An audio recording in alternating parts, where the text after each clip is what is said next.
Welcome to WCTV's Wildlife Encounters. This program is brought to you in partnership with the Granite State Zoo located in New Hampshire. I am your host, Naomi Stock. Today's guest and our ongoing guest is a man named Derek Small, who is the founder of the Granite State Zoo and the Wildlife Encounters program. Derek? Hi, nice to see you again. Oh, you have plastic gloves on now. I'm all set for what does that represent? But I have to say it's February, and I love being here with you every month. So. Oh, well, thank you. Is that why you put the glove on? No, the gloves for the first animal. Yeah, we have we're a very fancy little display. thing. We're getting fancy. Yeah, absolutely. Yeah. Well, this thing here, we're is something that we'll commonly use in our school programs and so on. Okay. We want to have seeing animals, as anybody who's watching this show knows, is something that inspires excitement and curiosity and discovery about nature and so on. Our constant challenge is that we can't bring the whole environment with us. Right. We can't bring nature into the classroom. We can bring a component of it. Okay. And so when we bring an animal, that in itself is wonderful, and there's so much that can be learned and so on, but we try to somehow use some sort of natural component, maybe to kind of add to that. So this isn't actually what we're going to be talking about. This is not an animal. This is the dead body of a former plant that was living. Yes, at some point. For those who don't know, plants are alive too at some point. We've changed our show a little, right? We've added dead wood. Yeah. We're trying to take it to the next level. Yes. But no, this also allows the animals to demonstrate, if they're animals that would normally say climb in a tree, naturally demonstrate their ability to move in an environment like that, to grasp it and so on. Okay. And it just, it looks a little bit more natural, which is our constant challenge, is to try to make an unnatural environment a natural place for animals. And hopefully this will make it less stressful as well, to be exhibited to the public for some of our animals. So yeah, we've used this prop on the Today Show and things like that with various animals. It's popular with them, it's popular with teachers, and we're hoping it's popular with your viewers too. So you're just wondering what animal I'm going to put on it first, right? Yeah, it's a very, very pretty little blanket too. Yeah. Fancy little print for Valentine's Day. Not so much. Not so much. These are not hearts. These are rosettes, actually, but it has rose in the name, so it's close enough. Yes. The animal that we're going to see first is going to completely contradict the whole cat pattern. Oh. Our first animal that we're going to see here is the reason why I put the glove on, because it's an animal that's a part of the group known as amphibians, and we're going to let him kind of sit right on here, and all the kids are saying, look at that, it's a tree frog. And it's not, he's like, I don't want to go to that. This is not just any tree frog, this is a red-eyed tree frog. And I think we have seen this animal before early on last year. Come on, young man, get off me. You could have him on as many times. This was one of my favorites. Isn't he great? Now let's hope he doesn't just jump off there. He is animated. He still looks fake to me. Yeah. Because he's so perfect. His coloring is perfect. His skin, his design, his legs, he's perfect in every way. Not that they're not all perfect, but he's in a way it's almost surreal. Yeah. Yeah. Yeah. Now you should feel extremely privileged, because most people don't ever get to see all those beautiful, perfect colors. Really? Yes. Because those colors are colors that he would normally use to defend himself against things that he think are going to do him harm. That's right. He hides. Right? He hides those colors. Those are his flash colors. That's right. Okay, those are his colors that are meant to help him startle things.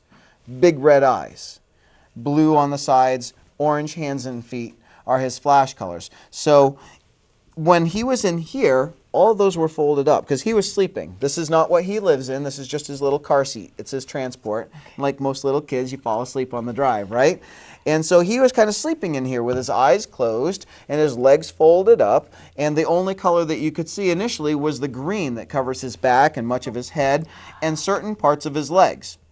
Now, when this guy is alert and awake during the night, he'll walk around like this, and he has little fear of anything seeing him because you can't see color in the dark, right? You can only see color because the lights from the studio here are shining. The light is shining down reflecting or bouncing off his color and off his skin and reflecting back in your eyes, and so therefore you can see his colors. I could just watch him walk all day. I know, huh? Were you saying anything? Yeah, I was talking, but most of the people have I'm so fallen asleep by now mesmerized. anyway. He was just going. His feet are sticky. They're sticking. Like, I mean, yeah, I know they probably are, but it's just cool to see. They are kind of like tiny I mean, little they're- suction cups. They have the great ability to allow him to walk what to our eyes would appear to be completely smooth surfaces like glass. And how long does a frog, right? Would you call put him? Yeah. You can yeah, absolutely frog. call him a frog. Yes, tree frogs. Just yep. And how long do they live for? You're making me answer this. I know there are so many little kids watching, and they don't want to hear the true answer. All right, but the true answer, the true challenge for frogs is that most of them don't ever get to be old enough to look like this. Because Most of the kids know that when a frog first starts, when it's first born, it doesn't look like a frog. It looks like Right. a tiny little fish. right, Do you know what they're called? tadpole. Tadpoles. That's right. He's breathing oxygen from knew the his answer. from through gills, and he doesn't have any arms and legs, just a long tail and so on. And he goes through this change called metamorphosis if it's lucky enough to become an adult. Now it has to live in water as a tadpole, and of course, if it's an unlucky frog, it's living in water that is also home to predatory animals like fish and so on. Which means he gets. Which means they get eaten, yes. But a small percentage of the thousands of tadpoles that every pair of frogs will lay in the way of eggs, a small percentage of them metamorphosize. I'm just rewind that. They go through metamorphosis and they become adults, and then they can climb into the safety of the trees where they would hide and then expose their flash colors and their bright eyes if a larger predator approaches them as an adult. So how about their romantic life? The romantic life we're not going to get into because I'm getting a signal we're almost out of time. But I do want to emphasize one important thing. We don't have red-eyed tree frogs around here, but we have gray tree frogs, we have salamanders and things like that here in New Hampshire. And the nurseries for amphibians, the incubators, if you will, for these baby frogs to give them a chance to go through metamorphosis and become adults are called vernal pools. And it's important that those vernal pools have stable water temperature, clean water, unpolluted by pesticides and insecticides. So if you live in an area where there are vernal pools in your backyard or in the woods around your house or your school or something, it's really, really important to protect vernal pools because vernal pools are temporary, they don't have fish populations, and generally those are like the safe daycares, you know, the safe nurseries for baby amphibians to become adults. And that's the way that we can protect populations of amphibians that live around here, So don't is walk to through them protect or vernal stomp them. pools. Yes. How deep are they? Like, I mean, are you? They're talking normally about- very shallow, and they're only around for a little bit in the spring, snow melt and stuff like that, and by summer they normally dry up. But by then, hopefully, the amphibians have become adults and left the vernal pool. Okay. All right, you ready for the next animal? I am. All right, the next animal, we got to get this guy put away first. Go on, little guy, right into your car seat, stick into glass like a little Spider-Man. Excellent, there we go. And I don't need this anymore. In fact, I am going to replace that with something a little bit heavier duty. What's that? Oh.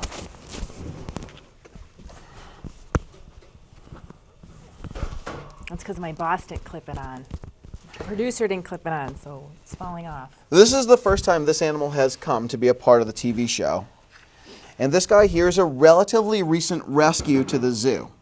In some ways, it's going to be looking fairly familiar, and in others, it's pretty unique and unfamiliar to most people who would be viewing this show. A hamster, a rat, a gerbil. It is a small mouse, mammal. It A is bat, indeed a head like a bat, a small mammal. a tail like a rat. Look at this And, guy here. Do you want to climb on there? Let's see how well this goes. Hold on. Oops. Here we go. Now this You're cute. is actually a part You're very cute. of the opossum family. Oh, real? Yes. It is you see that tail, right? And he's Yes. not allowing our camera viewers to see very well, but he has a little tail that can grasp very well. On his back feet, he has cool little fingers and even a little thumb, and he's a part of the opossum family. Now, there are over 60 different species of opossums that live in either North America or South America. Most people that are watching this show right now have probably seen the only opossum that lives on our landmass or our continent of North America. It's called the Virginia opossum. Quite a bit bigger than this. When you stretch out the tail and goes from nose to tail, a Virginia opossum can be as long as this entire piece of wood like this. But the short-tailed opossum, with a significantly shorter tail in comparison to overall body size, actually is native to the rainforests of South America. And forgive me, I'm looking for a little snack for him here real quick. A couple of our animals are going to eat for the show.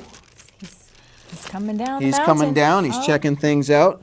Come back here, young man. I noticed you right put up some here. serious gloves on for this guy. You know, he has a pretty respectable bite. You don't want to mess with him too much. A respectable Let's see. bite. Let's see if we can get him. Hey, come back here, little mister. He's found a Okay. path. He's found a path now down away from the light. These guys are pretty nocturnal. And let's see if we can get him an incentive to stay up here with a little snack. No, come back here. Come on. Oh, he's being wiry. There we go. Look what I have. Look what I have right here. Right there. Right there. Get it, get it, get it, get it. Get it, get it, get it, get it, get it. Come on, you know you want it. Little worm. Little worm. He's like, let go of my tail. Do you want me to hold the worm? in No, my I hand? want it, no, because I don't want your fingers that close to his teeth. But he is not going to pay attention to his snack for today, so I'm going to bring him right over here so we can get a good look at him. He is a male short-tailed opossum. The short-tailed opossum is a marsupial, so it's closely related to koala bears and kangaroos and Okay. so on. But the cool thing is, of course, you know that marsupials have a what? Oh boy. There goes another question. Producer, answer? Marsupials generally do have a tail, but they also generally have a pouch. Or at Oh, least right, the yes. females do. Yes. The females have a pouch. The short-tailed opossum as a species is unique in that it's one of the few, and in fact it's the only one off the top of my head that I know of, that the female is a pouchless marsupial. The female does not have a pouch where the babies can go in. So it's a pretty unique animal. It's a small rainforest species of rodent that you would see throughout much of the rainforest canopy and understory parts of the South and Central American And he's rainforest. full size? He is full grown, yes, and he Okay. is a male. And yeah, he's really cute. I've never seen one of these before. I mean, I don't think most people have, right? Most Yeah. people have not. There are not a lot of them in New England. Again, this was a rescue, an animal that was a victim of the wild and exotic animal black market. It probably was born in captivity, but he was being illegally kept by somebody. This is not an animal as small as it is, and as much as it might look in close similarity to a gerbil or a hamster. This is not a species that is legal for somebody to own here in New Hampshire in their house. And so he was brought to us for proper housing. He's very cute. Yeah. Well, we're going to have to take a break. So when we come back, we'll have More wildlife. more wildlife. And a much bigger cousin of this animal, native to the Australia region, coming up. And a new pair of gloves. Stay with us.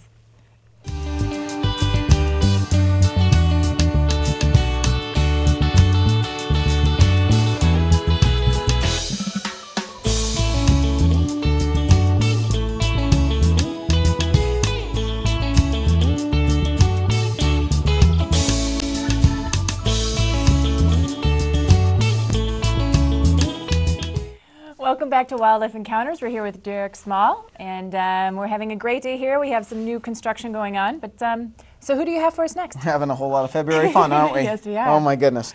All right, so an animal that has not made an appearance on the Wildlife Encounter Show at all in 2011. Okay. All right, making an appearance here today. Oh boy. This one is venomous. Do I need gloves or apron or a mask? I'll keep you safe. It's trained to attack but not kill. Okay. Okay? Just kidding. And again, in its little Oh. car seat, you'll be able to see it right away. Does this creep you out a little bit? Do you have well- arachnophobia? No, but wow, he's really shiny. Very, very shiny.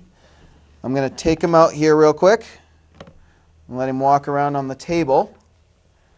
Again, this little guy, oh, look at you. Oh, look at you. Silence! I kill you!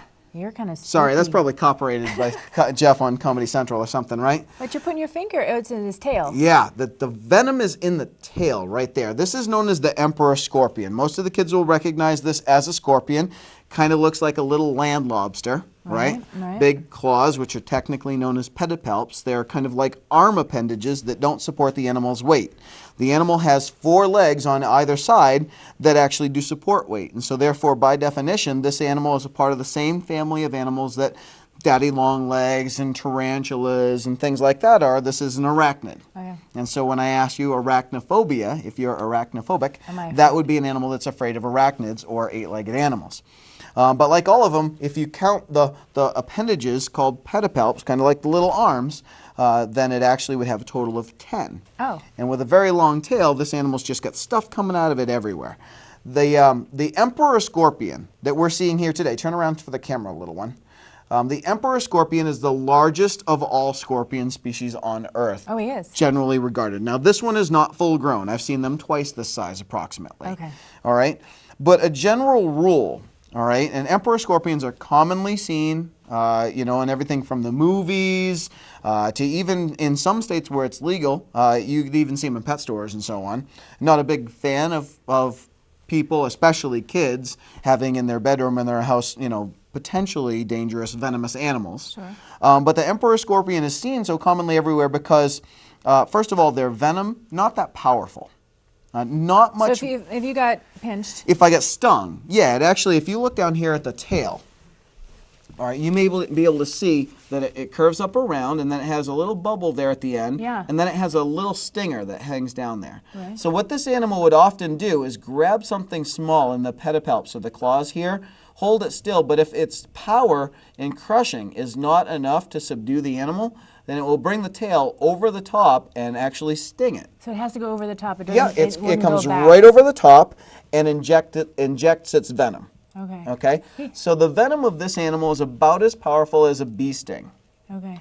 All right? Now, most of your viewers don't know it, but here in the United States, bees and wasps are one of the most dangerous animals that lives in our environment as far as how many people get injured. And actually, there are more human deaths in the United States every year from bee and wasp stings than any other native wildlife related incident. Oh, I didn't know that. All right, and that's because a lot of people are either hypersensitive or even allergic to the venom of invertebrates, or animals with no backbone, like a scorpion is.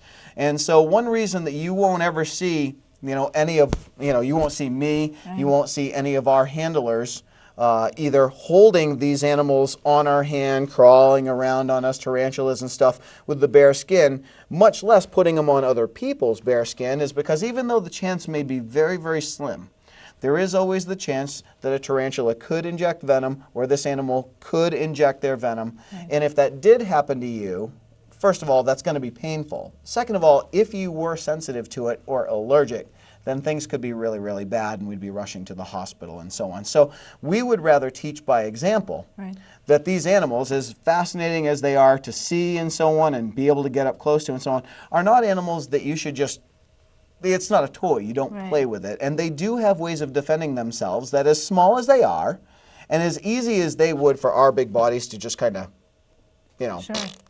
like we do in the house, right? You see something like that and you're like, take care of you, right? But as much as that is, obviously, this is one of our ambassador animals, and he's here to help us learn about biodiversity. And most of the animals on our planet are animals like this that have no bones. He has fur. There's more of them than there are of us. Yeah, I mean, he actually has fur on. He has hairs on his snappers. They keep them warm. I know, but I didn't think. I don't know. I was just messing with you. Oh, well, no. They're nowhere near dense enough to keep them warm. But I mean, what are they? I'm would just they be there surprised. for? Well, I guess to know if something's touching it. Yeah, they're sensory organs. It's Right. just like whiskers on a cat. Yeah, Right. absolutely. I don't think I've ever seen hair on hard-shelled. I mean, that's like a shell, right? That's Well, a you've seen claw. a scorpion. I'm sorry, you've seen a tarantula. Yeah, but they don't have a hard. Yeah, they do. Well, they don't have a claw, but they have a hard. They all have what's called an exoskeleton. Okay. They don't have a spine. They don't have bones like we do to give them shape and allow them to move, but they have a hard exoskeleton. It's just that a tarantula has lots of hairs coming out. Okay. The scorpion tends to have much less, but they do have tiny sensory hairs. They're very cool. Yeah, huh? All right. All Well, right. that was cool. We're gonna contain the venom here with a little pinch. Put him back where he was. All the kids are like, have him poke something. Have him. Yeah, I know, huh? Have him pop a balloon. I've never seen that happen, actually, but I'm sure somebody has tried. And our last animal that we're going to have here today. Oh, the gloves are going on. Very unique, yes. The gloves are going on because this animal, when she gets stressed, we need to take safety first. And she does have really, really strong fingers. In fact, this animal's name basically refers to her fingers. Okay? Now, the animal that you're about to meet is in training. She's going on the Today Show soon. Oh, boy. She may. So I should get her autograph now. Yeah, definitely. Yeah. She may, this hasn't been confirmed, but she may actually in February be flying to the West Coast to be on Jay Leno's show. That's right. This is the one that you had to send the headshots out for. Yes, yes, absolutely. She is the only one of her species or type of animal with any zoo for thousands of miles around. Did they have to do your waist size? Aw, look at you. We'll have her come out in her own time. It's bright and scary out here for this nocturnal animal. Look at you. Want me to move this?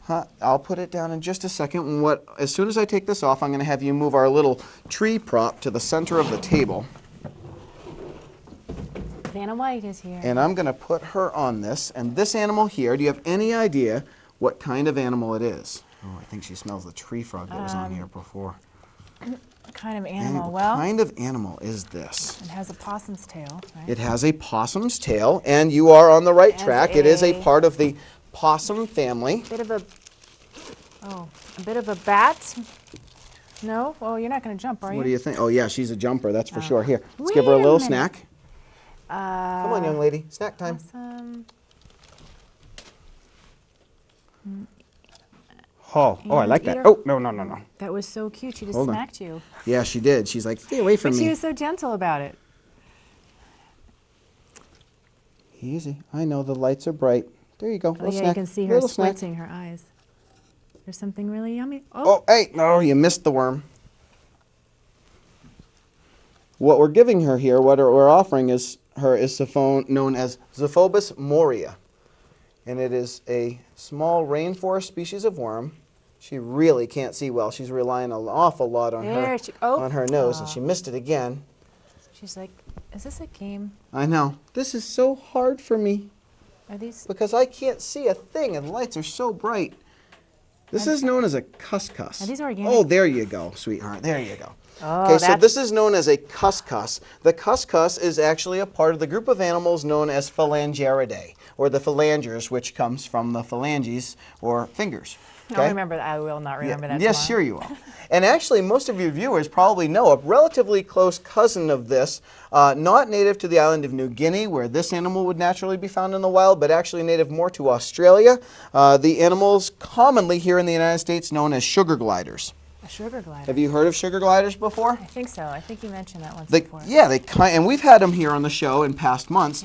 Sugar gliders in many ways resemble our flying squirrels, but they are, like this animal, a part of the possum family. Not opossums like we saw just a short time ago, but possums. Come here, look over here and get your worm. That was neat to watch her eat. There you go. There you go. And she she's squints, very yeah, 'cause gentle. of the bright. Look at those fingers. See how she's grabbing things with her fingers? Her hands actually look like Phalangers. actual hands. Like on the inside, it looks like a miniature human hand. Right. And on her back feet, I don't know if the camera can get a shot, but on the back feet, they actually have what in essence is a thumb. They have an appendage without a nail. Yeah. Here you go, sweetheart.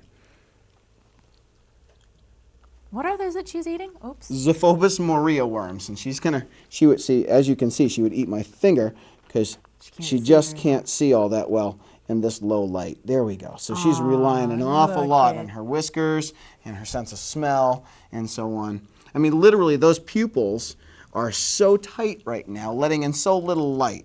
You know, but in the night, when the camera focuses on her eyes, they'll see that they're a beautiful brownish color. Yeah.